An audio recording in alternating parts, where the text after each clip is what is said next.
Hey guys, Buildzoid here, and today we're going to be doing an RX 6900 XT PCB crash course. So I'm going to be trying to briefly share my thoughts on all of the different 6900 XT PCBs that I'm aware of. And yeah, let's just get right into it because there's a lot of cards to talk about. So the first thing you should know about 6900 XTs is that there's actually two versions of the 6900 XT. There's the RX 6900 XT, and then what I like to call the RX 6900 XTK. The K is because it's unlocked. So the actual main difference between these two cards that AMD refuses to acknowledge is that the XTK cards use a Navi 21 XTX-H core, whereas regular cards use a Navi 21 XTX core. The difference between these two cores is that the XTX has a max core clock limit of 3 GHz, the XTX-H has a max core clock limit of 4 GHz. The XTX has a max memory clock limit of 2150, the XTX-H has a max memory clock limit of 2624. The max voltage you can set on an XTX is 1.175 volts, the max voltage you can set on on the XTX-H is 1.2 volts. So, yeah, that's sort of the main differences there. And no, you can't take the BIOS meant for an XTX-H chip and put it onto an XTX chip. That doesn't work. People have tried it. It breaks Wattman horribly. And yeah, so you cannot convert a regular 6900 XT into a 6900 XTK. And I'm really, really frustrated that AMD just refuses to acknowledge that these are completely different product feature sets. They should have different names. But this is the computer hardware industry, and releasing different products with different functionality under the exact same name is actually a very regular occurrence. Isn't that great? But anyway, in terms of who this what effects this has on you as a sort of purchaser of a 6900 XT, if you're a casual, as in you just want to play games with your want to play games on your 6900 XT, I don't really see a reason to get go for the XTX-H chip. Because the XTX, you're without modding the card, you're not going to hit the 3 GHz core clock limit. 2150 on the memory is generally about as high as the memory clocks anyway. And, well, that's kind of it, really. It is a bit of a shame that you don't get the 1.2 volt voltage limit, because these cards do scale with voltage when it comes, even on air cooling, they scale with voltage. So, a 1.2 volt XTX would clock a little bit higher than a 1.175 volt XTX. However, your power consumption goes up and the clock increase isn't that big. So from a power, it's not that much of it's not that big a performance difference. It's kind of like if you're running, benchmarks competitively, then 25 millivolts more core voltage is kind of a problem. But for day-to-day usage, it's kind of you're not going to notice the difference. You are very much not going to notice the difference between a card that, clocks 25, that's not 25, 50 megahertz higher than another card. You're not going to notice that. These cards are clocked well in excess of 2 gigahertz core clock. 50 megahertz at that kind of frequency range just doesn't make that much of a difference. So that's kind of the thing. So if you're a casual, it just it doesn't matter which one you get. Now, if you're more into competitive overclocking, I would highly recommend you get an XTX-H. The extra memory clock range doesn't really help you unless you're willing to do a bunch of modifications to the memory power delivery, but the extra core clock range is actually extremely useful, as even on air cooling, my RX 6900 XTK Red Devil Ultimate goes up to, I've been running it with the max core clock slider all the way up at 2900 plus for some benchmarks. Not all benchmarks, but there are benchmarks I can run at 2920 on the max core clock slider, and that's with only 88 millivolts more, and I'm still on the air cooler. If you were on water cooling and, willing to run, if I had to guess, maybe 120 millivolts, maybe more than that, I'm not sure if that would actually work out, but if you were more brave with the voltage adjustment, and you do need to, add an Elmore EVC or some other controller. You're not going to get this level of voltage control just from the card alone. It does need further modification. But if you're going to do the modifications for extra voltage, you could probably hit the 3 gigahertz core clock limit on water cooling, especially if that water cooling is on a chiller or something. So because of that, I think, if you're going to be doing competitive overclocking and modifications and you're going to run some kind of sub-ambient cooling system, you really want an XTX-H. You do not want an XTX. So, yeah, that is That's like the big difference that you should be aware of with the 6900 XTs is just like there is an unlocked version of the 6900 XT. The unlocked version also costs more because of course it does, it has more functionality. And in terms of the models that I'm aware of that are unlocked, you have the OC Formula from ASRock, the top from the gaming top from ASUS. There's the Xtreme from Gigabyte. There's the Gaming Z from MSI. There's the Red Devil Ultimate from PowerColor. There's also the Liquid Devil Ultimate from PowerColor. And then there's the Extreme Edition Toxic from Sapphire.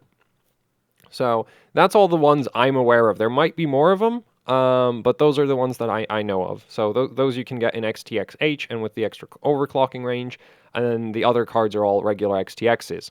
So let's get into the PCBs, starting with the 6900 XT reference card. This kind of sucks. Okay, well, no. So in terms of like power handling capacity, this is solid. You've got an 11-phase V-core, 2-phase SoC VRM, 2-phase memory VRM, and 1-phase VDDCI. So using 70 amp smart power stages. So in terms of current handling capacity, this is good. This is more than this is more than enough. Especially if you're not going to be like, well, no, even if you run like soft power play tables, because you don't have voltage control, the card's just never going to pull that much power. To like really, like you're not going to overload this VRM. So this VRM is like appropriately sized relative to the core for like ambient cooling, and honestly, you could probably get away with it even for extreme overclocking. The only issue is like I don't know how you're going to get an XTXH on a reference PCB. Do those exist? I have no idea. AMD, like, again, you know, if AMD actually had a proper naming scheme for this stupid thing, then maybe you could get an XTK card with a reference PCB, but I don't think you can. So, as far as I'm aware, you probably can't. So, yeah. But yeah, if you're gonna like, if you just want a basic gaming card, this right here is fine. My biggest criticisms for this from an overclocking perspective is that the input filtering on this thing is terrible, or more like non-existent. It's not that the components used for it are bad, it's just like there's not much input filtering to like at all. Because it's basically, in terms of bulk capacitance for input filtering, you have these 4 capacitors over here, this one over here, and that one over there. Those are 180 microfarads each, and this is a card that comes with, I believe, like a 300 watt power limit, something like that. It's a power-hungry card. For comparison, here is an RX 5500. Okay, and this is the reference design from AMD. This has more input filtering capacitance than the 6900 XT. I think it also has roughly the same number of multilayer ceramics for its input filter as well, because that's like 4 multilayer ceramics per phase. Wait a minute, this only has... No, it is 4. Yeah, because you've got 3 on the back and then 1 on the front, so that's still 4. Okay. I was like, wait a minute, actually... No, I think some of these are just for the driver circuitry. So, not for input filtering.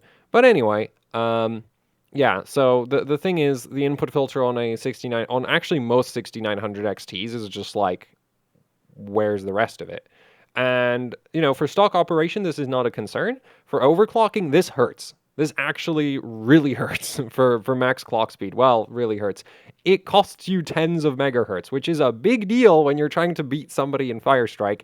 Not a big deal if you're just doing, you know, like gaming. Because again, you're just not going to notice the difference of tens of megahertz not being available to you. Yeah, so I'm from an overclocking perspective, like I'm really not a fan of the input filtering that AMD has on these cards. And then the output filtering is kind of a similar situation where the Red Devil Ultimate that I have, it's pretty noisy on the output of the V-Core VRM, but I think that might just be because the input filtering is so that could also be just because the input filtering is so underpowered relative to how much power the card pulls. So, but either way, like this is $1,000 card, and AMD is like not including capacitors that cost less than $1, which... Does it affect the long-term, like the longevity of the card? Not really. Does it affect the stock operation? No. Does it affect the overclocking? A bit.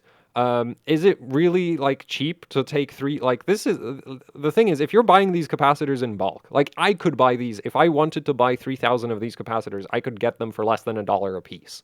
So AMD, being an actual like manufacturer, should be, and I'm going through like a third-party distributor. So if you were buying like tens of thousands of these capacitors, they should be costing you like way below $1. And at that point, it's just like, this is $1,000 card. Why are you removing 3 of them?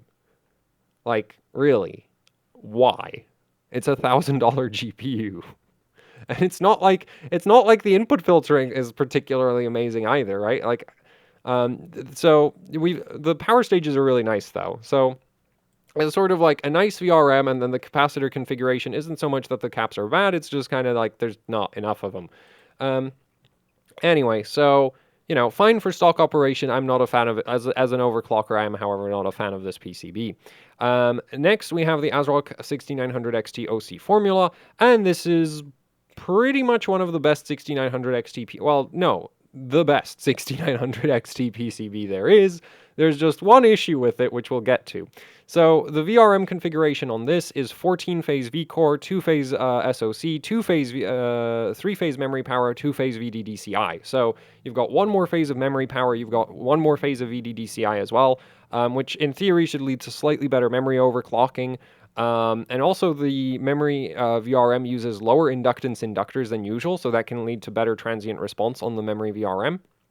Because ASRock's using 120 nanohenry inductors instead of the, we're just going to close that, instead of the 150 nanohenry inductors that AMD uses for everything. Other than that, oops, wrong card. Other than that, ASRock's also massively upgraded the input filtering. We have 7 270 microfarad through-hole capacitors here for like bulk input filtering capacitance, and then on the other side of the card, there's 5 100 microfarad tantalum polymer capacitors for input filtering. So yeah, ASRock agrees with me on the whole, like, the stock input filter is trash. So they've upgraded that.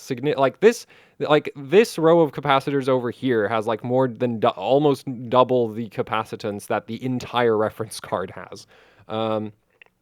So yeah, anyway, so you've got that. They've also gone up to 3 8-pins. Each of the 8 pins has its own input filtering inductor. These are lower inductance than what you get on the reference card, which basically means this card, the higher the inductance of the input filtering inductors, the less noise from the GPU is going back to the power supply. But on the flip side, also, if you have less inductance, then the input filter of the GPU itself has less work to do, because more of the noise can go over to the PSU. So yeah, ASRock's card is sort of more designed to expects a bit of a better PSU. At the same time, just having more input filtering capacitance reduces how much switching noise there is to begin with coming off of the card. So yeah, but like this is sort of a interesting design difference between, well, ASRock and a lot of the other manufacturers, like AMD and most, like there's a lot of cards that use like the AMD inductor configuration. There's some manufacturers that use even more inductance, and then there's ASRock where they're like, no, we're going below what AMD normally uses.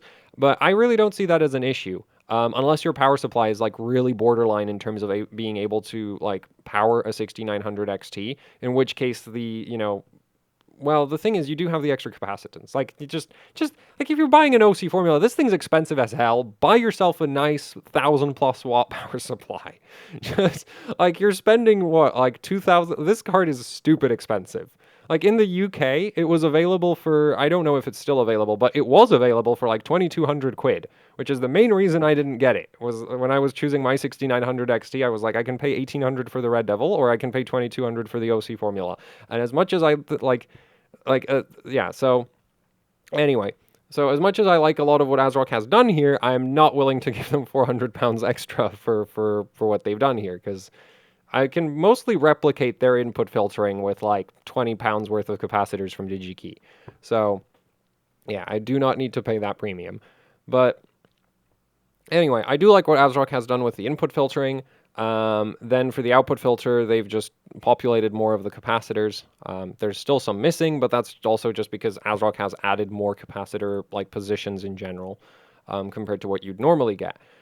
So, did I mention the VRM configuration? I did. And for the V-Core VRM, ASRock is using 90 amp smart power stages. So also, like, actually, this is straight up the highest current capacity 6900 XT-K PCB that you can get. The biggest complaint I have for this PCB is that these two inductors are are almost directly above the GPU core. I don't know how tall they are, but that looks like a real like collision hazard for LN2 pots. Like there's a decent chance some LN2 pots won't like clear those. And so, you know, as much as I like what like component selection ASRock has here and what they've done to the input filtering, when I first saw this PCB, I was like, whoa, I really dodged a bullet by not buying this because I'm not sure that I could actually fit my LN2 pot on this thing. Because of those two inductors up there. And it's not like you can like, and moving inductors like this is not really something you want to be doing.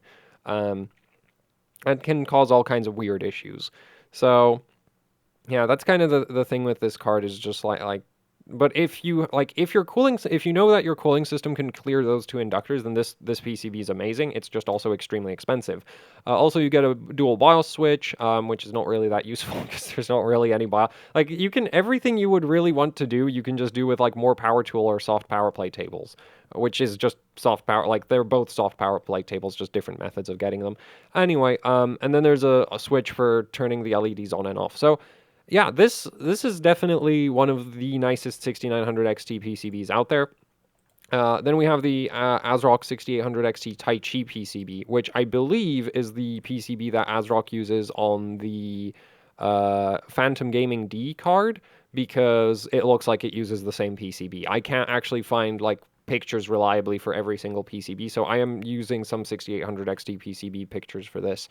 Anyway, so this is actually just a very stretched out reference card, but with some noteworthy upgrades. Again, we have the triple 8 pins. We have more input filtering than the reference AMD design. Not quite as much as what you would get on the OC Formula, but still a welcome upgrade as far as I'm concerned. Again, with the low inductance inductors, so card's going to be a bit more, you know, going to put a bit more load on the power supply due to that during like transients. It's not like your average power will be the same. It's just like the peak power draw and minimum power draw is going to be, well, more like the peak power draw that this card is going to hit is going to be slightly higher.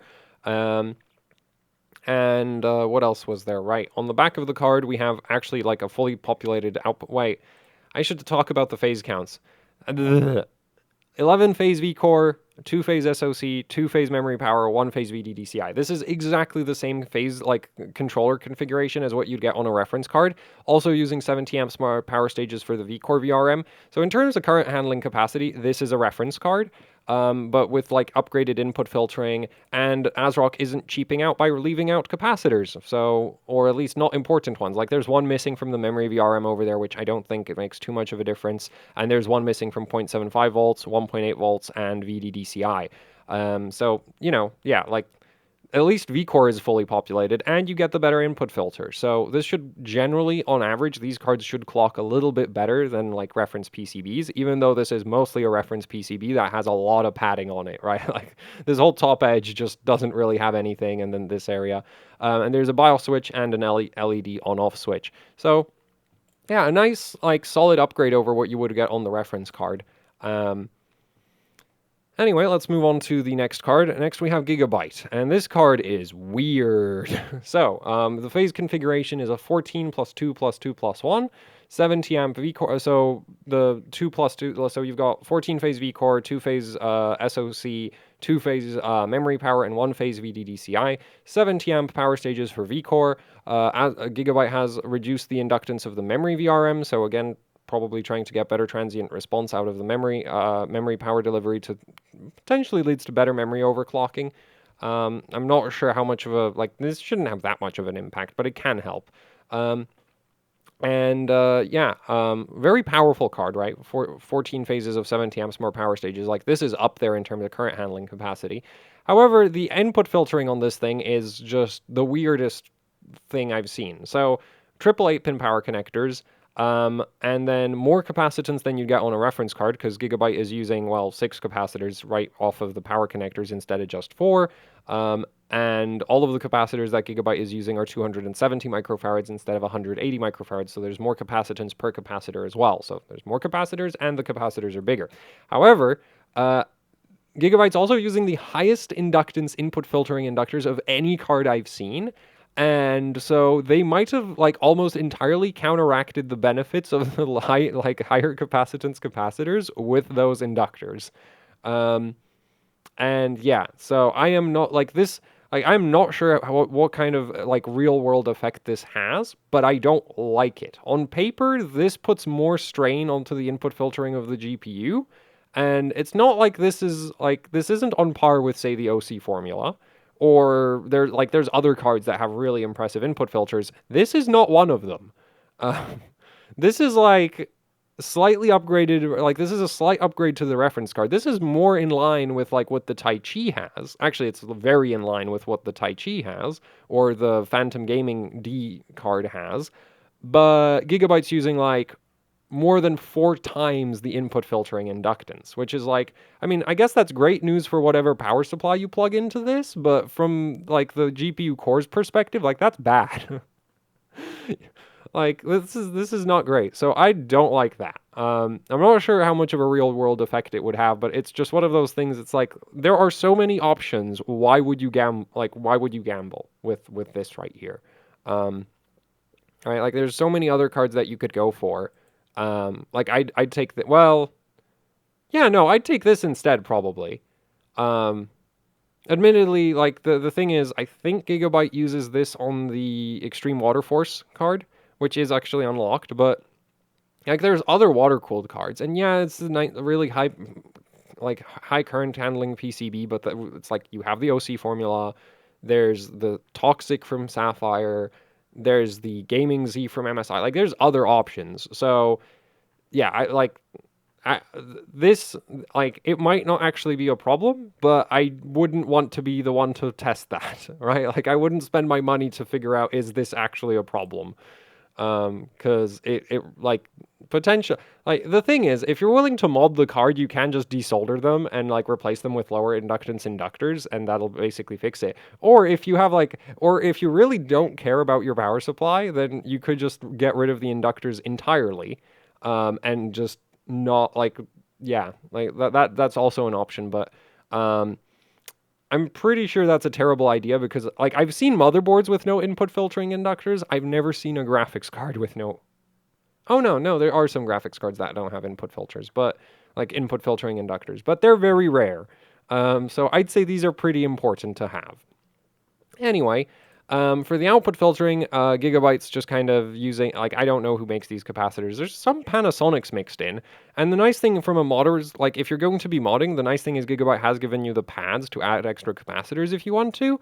But again, it's like, I don't know. Like, the thing is, this card, to get the XTX on that PCB, you need to get the version with the water block. And at that point, I'm like, I don't know. I'm not a fan of this.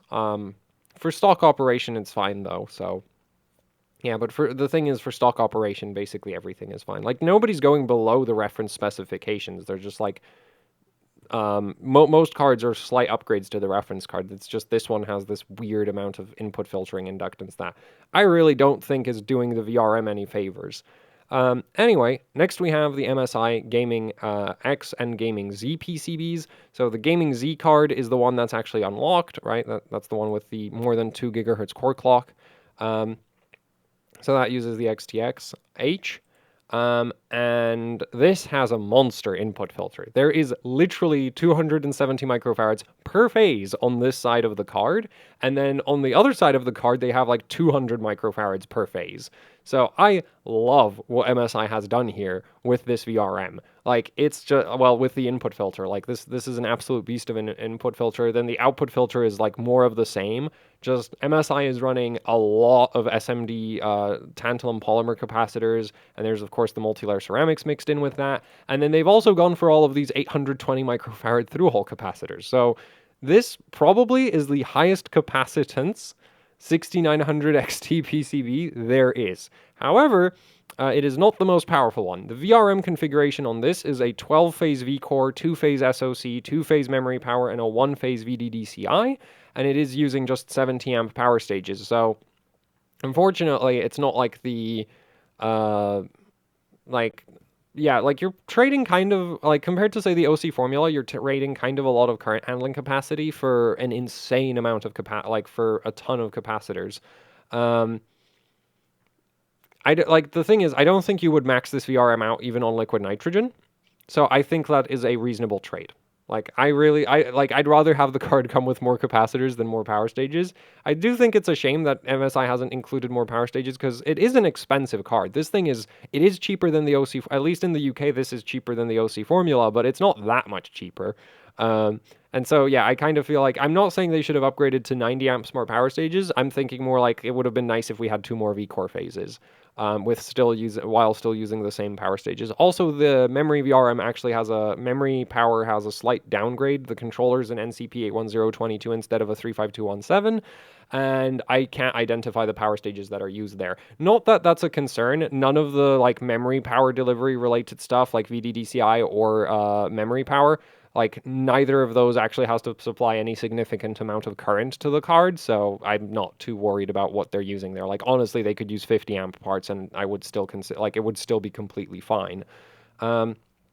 So yeah, we've got input protection, board protection fuses. They don't really, like those fuses aren't there to protect your power supply. They're more to protect the card in case of a component failure where there's like a short circuit.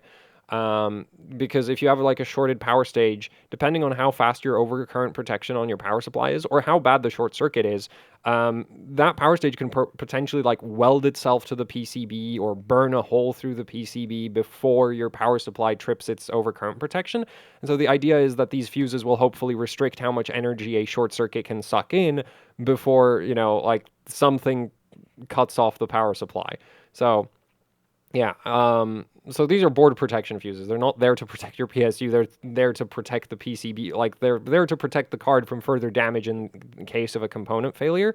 However, they're not 100% reliable. Like, you can have a card with a short circuit and the fuses still being completely intact.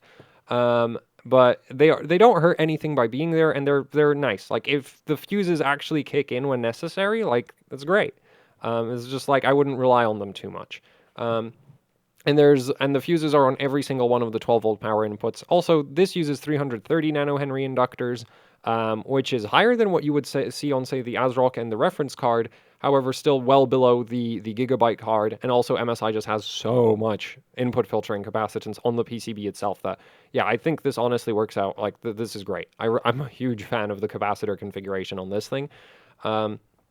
So, yeah, I really like this PCB. Not the most powerful, but this should be one of the best, like, in terms of, like, voltage regulation. Anyway, let's move on to the next card, the Sapphire Toxic. Now, this uses a rather interesting phase configuration. So this is 13-phase V-Core, 2-phase SoC, 2-phase memory power, and 1-phase VDDCI.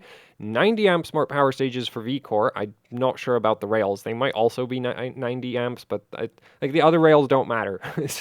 But V-Core on this is 90 amps. So this is 1 phase away from having the same current handling capacity as the OC Formula from ASRock. So that's really nice because that's straight up the most highest current handling capacity card. For a 6900 XT, well, this is approaching that. Input filtering is basically reference. However, because Sapphire added that extra 6-pin, and that 6-pin has its own input filtering input filter over there, technically this does have more input filtering than the reference card. It's not a huge upgrade though. I would really prefer to see more on a card that comes with the Toxic branding. Maybe something more in line with what like ASRock or MSI. Just copy what those two did, is my opinion on the input filtering. Just copy the OC Formula or the Gaming Z or Gaming X. Like either of those cards for input filtering. But this is still an upgrade over reference. We have board protection fuses on all of the 12-volt power connectors. The output filter is actually fully populated. Right, there's no empty, well, is there no? Yeah, there's straight up no empty capacitor pads, though ASRock has, Sapphire has actually removed, 1.8 volts and 0.75 volts is missing a cap, but those are like super low power rails, you really don't need to worry about those. I think Sapphire has actually removed some of the positions that wouldn't be populated on other cards, but still, nice output filter, slightly upgraded input filtering, lots of current handling capacity. This is a nice card. I'd be pretty happy to take this on LN2, but I wish it had more input filtering. Like, I really do wish it just had more input filtering. So that's kind of that. Is like, unfortunately, like the thing is with AMD GPUs, you don't regularly see cards that go below the reference spec, but there's a lot of cards that'll just take the reference design and slightly modify it. And so if AMD makes a reference design that's just kind of meh, then a lot of their board partners end up producing things that are, well, meh. And that's the case of the input filtering on the vast majority of 6900 XTs, is just like, where's the rest of it? Because this is not okay. So anyway, next we have the Sapphire Nitro Plus. So this is a similar similar situation to the Taichi PCB from ASRock, or the Phantom Gaming D PCB from ASRock, right? The one that they use on this card. So Nitro Plus card is similar. And then we're again using 6800 XT PCB pictures, but there is a 6900 XT Nitro Plus.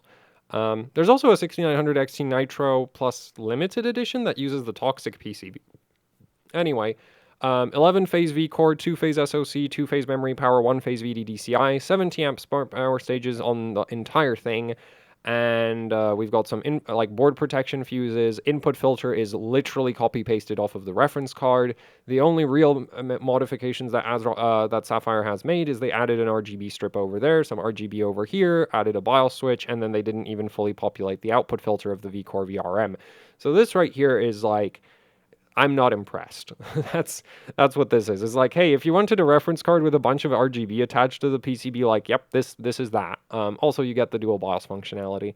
So, and I guess you do get the fuses. Like, the fuses are a nice little inclusion, I guess. But, yeah, I'm not really, like, again, I think ASRock's take on stretching out the reference PCB is the best way to go. And it's just like, just upgrade the input filtering. Anyway, next we have the PowerColor Red Devil Ultimate PCB. Now, again, I'm using the 6800 XT pictures because I couldn't find pictures for the 6900 XT version of the card. However, that doesn't matter, because the only difference between the 6800 and the 6900 is that the 6900 has that 8-pin populated, and funnily enough, that 8-pin goes straight through the same input filtering as one of the other 8-pins. So, you know, like, if you look at what, like Sapphire has you have an input filtering inductor and capacitors per power connector here. You have the same with MSI. You have the same from like Gigabyte and ASRock, and then again ASRock. You know, each power connector has its own input filtering inductor, and then there's PowerColor, where they're like, well, inductors are expensive, relatively speaking. How about we just don't and run the extra 8-pin into one of the existing inductors? So that's what they did. I don't really have a problem with that. I just find it hilarious that like PowerColor does that, because all the other board partners are like adding extra, like they're just filtering each connector individually, and then there's PowerColor where it's just like, nah, we're just running it through the existing ones. Anyway, the actual input filter itself is exactly the same as the reference PCB, so I'm disappointed again. The output filter, however, has significantly more capacitance in it. However, PowerColor here is using APAC capacitors instead of what I think most cards are using, like Panasonic's, with like the exception of Gigabyte. I think these are Chemets. Like, I'm not entirely sure, but I think these are Chemet capacitors. Either way, yeah, PowerColor over here is using APAC. APAC is a Taiwanese capacitor manufacturer, and at least on paper, they don't make any capacitors that are as good as the Panasonics in terms of electrical performance. In terms of endurance, they're about the same. And since there's there's a lot of them here, I don't really think the electrical performance trade-off is that significant, though I'd love to be able to like take an oscilloscope measurement off of a unmodified Red Devil Ultimate, because mine doesn't count anymore. Compare it to like, I don't know, like well, I think the Taichi PCB from ASRock would be the most interesting comparison, because this just takes the reference design and actually like fully populates it instead of doing anything super, like, because, you know, upgraded PCB versus upgraded PCB, I don't think that's super, well, this is technically upgraded as well, I guess, but anyway, like, it'd be interesting to run a comparison between, like, PowerColor's output filter versus some of the other manufacturers, though I really think the input filter on this thing is the biggest problem. You do get a BIOS switch, and the VRM configuration here is a 14-phase V-core, 2-phase SoC, 2-phase memory power, and 1-phase VDDCI, and 70 amp smart power stages on everything. So, yeah, lots of current handling capacity here. Like, this is one of the highest current handling capacity cards there is. And unlike, say, the Gigabyte card, because the Gigabyte card actually uses a very similar VRM, like power stages and like phase count, PowerColor is not doing anything weird with their input filter. They're just using the same underpowered one from the reference card. So yeah, this is a really good, the reason I ended up buying the Red Devil Ultimate is because it was the cheapest way to get a 6900 XTK. Like, it was the cheapest card that has the XTX H core, right? Like, I bought it because it was wait, no, that's the wrong one. Wait, no, I did click on no, that was the liquid. Oops. Like, I bought this because I wanted that, and I wanted it as cheaply as possible. And so I got that, and yeah, and past that point, like, the thing is, if you're going to be modding the card, like, this is actually a pretty good starting point in terms of, like, you can build on top of this quite easily. You're not really going to add extra phases to a VRM. That's, like, there's just no practical way to really do that. So having the VRM already start out as a 14 phase is nice. And then capacitors are easy. Like, you can add capacitors very, very simply. In fact, getting this card to the same capacitor configuration as, say, what MSI has over here is trivial. Like, you just buy a, 270 microfarad 16 volt capacitor for every single phase on this card, and then you just sort of find a spot to solder it, ideally relatively near to the actual power stages for those given phases. And, the main problem with doing this is, like, I'm going to be doing it on the back of the card, and it is totally doable. Like, that is actually a modification that I'm going to be doing to my card, is, like, I am going to get it as close to the input filtering of the MSI card as possible. So yeah, so I consider this a good starting point for further modifications, but it's just kind of like a really high power version of the reference PCB with somewhat better output filtering, though. Yeah, well, like, I don't know what else to say about this, right? Like, that's my thoughts on this. A good starting point for further modification for extreme overclocking, and that's about it. Anyway, next we have the ASUS RX 6900 XT STRIX OC. And again, I couldn't find the 6900 XT PCB pictures for this card, so we're just going to use the 6800. And this one is a 12-phase V-core, 2-phase SoC, 2-phase memory power, 1-phase VDDCI.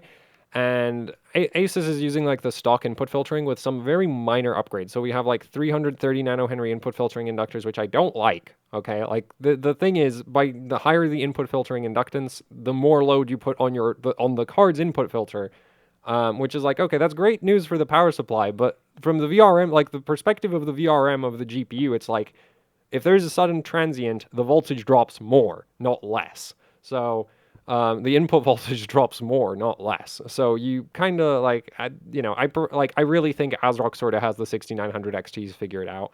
And this right here, like, this will probably work fine for stock operation, but it might limit overclocking a little bit. At the same time, ASUS has added some extra input filtering capacitors around the card, though I think the total capacitance is about the same. Because, yeah, ASUS is using these really low capacitance SP caps, which are like 56 microfarads each. So, yeah, not a big fan of the input filtering on this card. The output filter is an interesting situation. We have the same number of output filtering capacitors, like SMD aluminum polymers, as you would get. Oh boy, molded SMD aluminum polymers, as you would get on the reference card. So by that I'm referring to the black rectangles here. But they've also added all of these SMD can capacitors. But the thing is, the cans kind of suck compared to the black rectangle. The black rectangle's good. Cans not so good for high frequency filtering, like you would need on the output of a GPU core, like on the output of a V-core VRM. So these will primarily, in terms of what these usually do when you measure a VRM with an oscilloscope, is like they really crush the overshoot, but they don't do much for your minimum voltages. So in terms of overclocking, I'm not entirely sure that these actually make much of a difference. The card uses 70 amp power stages, so it's not even that powerful. So, like, honestly, this is kind of like if you took the MSI card and removed all of the extra capacitors. That's the way I see the STRIX, and I don't like that, because, like, my favorite thing about the MSI card is all of the extra capacitors, and then ASUS has this thing right here where it's like, this is pretty tame. So yeah, I'm not very impressed by this. And then the last card we're going to be taking a look at is the XFX Radeon RX 6800 XT Speedster Merc PCB. However, again, like I couldn't find the 6900 XT version of this card. As far as I know, it uses the same PCB, and this is very similar to the PowerColor Red Devil. And honestly, if I could get this card with like this PCB with the Ultimate Core, I think that would be awesome. The thing is, I can't find any indication that XFX has an XTXH model of their Speedster Merc card, so yeah, maybe that's not possible, which is a bit of a shame because XFX, like, this is another one of, like, this is very similar to the Red Devil Ultimate, right? So the phase configuration is 14-phase V-core, 2-phase SoC, 2-phase memory power, 1-phase VDDCI. However, where was I going with this? Oh, right. And then it uses 70 amp smart power stages for the VRM. So in terms of current handling capacity, it's on it's basically a PowerColor Red Devil Ultimate. However, XFX has made some slight upgrades to the input filter. Very slight, right? Like we have all the reference part of it, right, with these polymer capacitors, 180 microfarads each, but they've also added these tantalums over here and over there, and I think that's it. So they've added a little bit more input filtering, which is nice. The output filter is interesting in that we have these three capacitors just kind of sitting where they are, which is unique. I've not seen any other card add them like that. I think they're for V-Core, which is kind of a shame. I would have been really, like, if these were for memory power, I would have been really excited about it because that would be awesome, but I'm pretty sure they're for V-Core. The V-Core VRM output filter is not fully populated, and I think that's partially because of these three extra capacitors that I think are for V-Core. Memory VRM uses lower inductance inductors, so that should give slightly better transient response, and VDDCI also. So actually this phase is VDDCI and then these two are memory, but anyway, so this is sort of like what I wish the PowerColor card came with. Like it's still not on par with like the OC Formula or the like MSI card or say the Toxic. Well, actually I'd say it's about on par with the Toxic. Or like competing with it somewhat, because yeah, like this does have the extra input filtering. The output filtering has gotten some upgrades. These are APAC capacitors again, so same as what PowerColor is using, but I really don't think like I mentioned that they're slightly worse, but I really don't that they should, that on paper they're worse, but they really shouldn't make that. They shouldn't make that much of a difference. The important thing is that they're still SMD, like they're black rectangles and not cans. Cans bad, rectangles good. But yeah, so this card's kind of like if I had the like if this was at the same price point as the Red Devil Ultimate and it came with an XTXH, I would totally get this because this just like this already has some upgrades to begin with and expensive ones because like 100 microfarad tantalum polymers in the 16 volt rating are, well, very expensive. I really like. Yeah, unfortunately, yeah, those are really quite expensive capacitors that they've added. They've only added 3 of them, but still. So, yeah, that's all of the 6900 XT PCBs that I'm aware of, at least. There might be more of them that I've missed, but from the ones that I can find pictures of and that I kind of am aware that exist, yeah, this is it. So, in summary, this is the best, except like those two inductors up there are a hazard, like best PCB, but those two inductors over there are a hazard for LN2 overclocking because I'm not sure that they're going to clear LN2 pots. This is a quite nicely upgraded reference PCB. This has a questionable input filter. This has so much capacitance and I love it. This right here is just sort of like like a nice little upgrade over the reference card, not a huge, yeah, but not a huge one. Like I think, well, yeah, that's like a solid upgrade over the reference PCB. I don't know, like comparing it to the Taichi is kind of like, well, this can handle way more current. And this has an Xtreme edition, so if you wanted a card that you can like test on water cooling, summary. So yeah, upgraded reference card, you know, also a nice starting point for further modification, I guess. Though this one's kind of expensive. Though I think I can't summarize. I just can't. Just bloody stop myself. This is literally this is a reference PCB with some fuses that got stretched out to accommodate an RGB strip. This is a great starting point for further modifications. Lots of power handling capacity, garbage input filter, as in input filter on par with the reference card. Then this right here is just kind of like, no. And this right here is like, yeah, this would be nice if it came with an XTXH. So like PowerColor card, except I don't know that you can get an XTXH core on it. So there, that's it. Whoa, I managed to significantly shorten this one. So yeah, that's all the 6900 XT PCBs. Thank you for watching. Like, share, subscribe, leave any comments, questions, suggestions down in the comment section below. If you'd like to support what I do here with actually hardcore overclocking, I have Patreon. There's a link to that down in the description below. There's also the AHOC Teespring store where you can pick up shirts, stickers, posters, you know, the usual YouTuber merch. Both the Patreon and the Teespring help out immensely with running the channel, so it would be much appreciated if you would check those out. And that's it for the video. Thanks for watching, and goodbye.